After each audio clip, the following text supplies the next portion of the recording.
So what spacing do I use, especially while growing my Swiss chard? That's a question that I often get, and that's what I'll be addressing in this video. Currently, I'm now preparing the planting holes, whereby I'm going to be transplanting some Swiss chard. But before then, let's start from the beginning. Well, the first step is the bed preparation. So I first start by adding a good layer of manure, well dried. This is well dried goat manure. I've done a good layer on top of the bed. Then I will incorporate this into the bed, and then I'll form the bed nicely, so that I can be able to prepare the planting holes for the transplanting of the Swiss chard. So this is the initial step, adding some organic matter. You can either add compost or manure. In my case here, this time round, I'm adding some well-dried goat manure.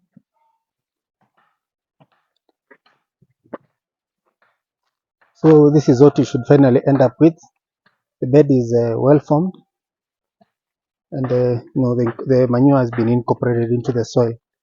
And now I've laid back my drip tips, ready now to do the planting holes.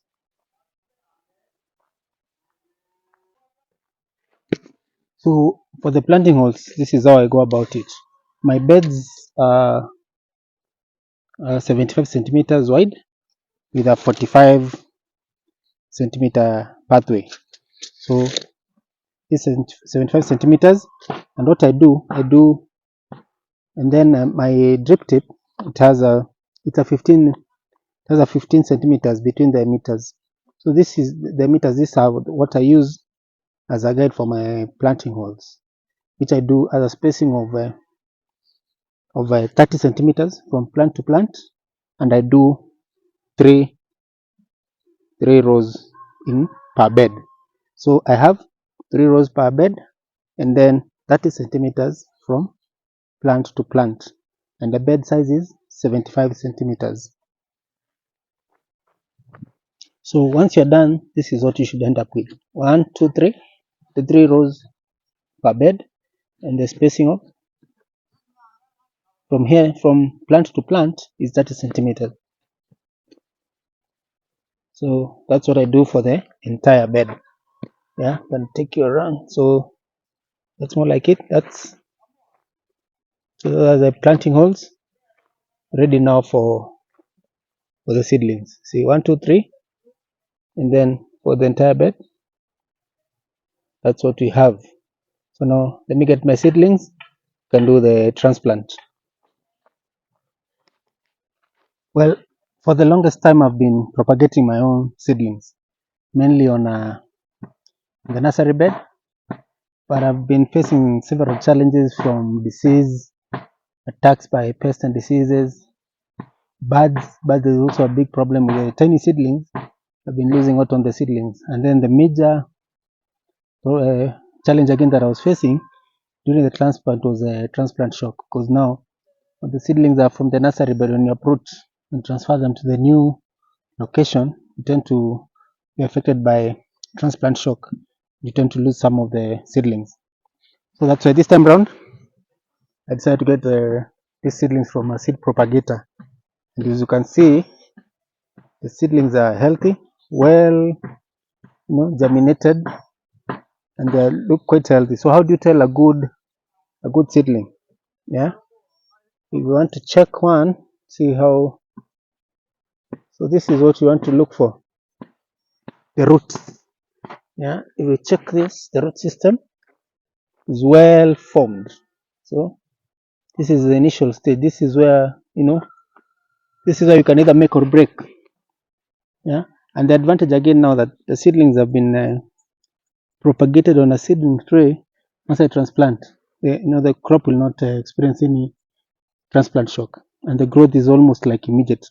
The crop just continues with its progress, and again with a good root system, you need to be able to uptake the nutrients in the soil very fast, and then you'll get good results much faster. So to transplant, it's just easy. You just get the seedling in the tray, as it is with the root system. Just just like that. Just plant it like that. Just pick the seedling nicely. At times you might, for Swiss chard, the seed. Once you do the seed, it comes out. It may at times come up with more than one plant. But with this, see the way it's done, it's quite easy to just separate this. Yeah, and easily separate this without really affecting the crop much. It will not be affected by the transplant shock, because each crop will have, and it has its root system intact. So you separate this, you plant each one of them individually. So at time when you do that Swiss chard seed, it comes up with more than one plant, but some are just singular.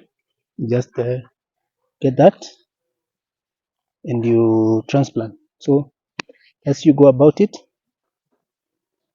so here are some Swiss chard I transplanted earlier. These are about 2 weeks since transplant, and you can see how fast the growth has picked up. Those are the advantages, the having the seedling propagated on a seedling tray and done professionally, well rooted. And then, of course, as I said, there is no transplant shock. So once you transplant the crop and you get enough water, it just picks up. And you can see within just about 2 weeks the difference, from this tiny seedling, you can see the growth rate. So I'm hopeful. So like with this, in another about 2 weeks, should be able to start harvesting. So if you want to know, the result of the spacing that Swiss chard will have, this section right here, these were done with the same spacing, and these are about 5 months. This is a patch that I'm currently harvesting. So these are about 5 months from transplant, and you can see they're doing well. They're not as crowded. Actually, this is the right spacing, because now with this, see, once the crops form a good canopy, there is not much weed, and the crop is doing well. It's not overcrowded. Just looks well, healthy, and I've been harvesting this for the last 4 months or so. This crop is it's going to close to 5 months from transplant, and it's still doing okay, despite a section during the initial stages. It was planted during the rainy season, and as you may be aware, that Swiss chard at times does not do well in extremely hot conditions, but this one has been able to, pass the test of time, and they are doing well now. So now, at least now, the rainy season is over, but we are still during the cold season in this region. But still, the crop looks healthy, and I'll be able to harvest it, for a few more times before now I can retire it. But you see now, what I'm transplanting now currently will be able to have a continuous supply of this product. So that's the idea, to have a consistent supply of these vegetables. So as these ones will be going out, when they be going low on production, the ones that I'm currently now transplanting, they'll now be at their peak. So that's the spacing. So that's more like it. Thank you for watching. Till the next one, happy farming.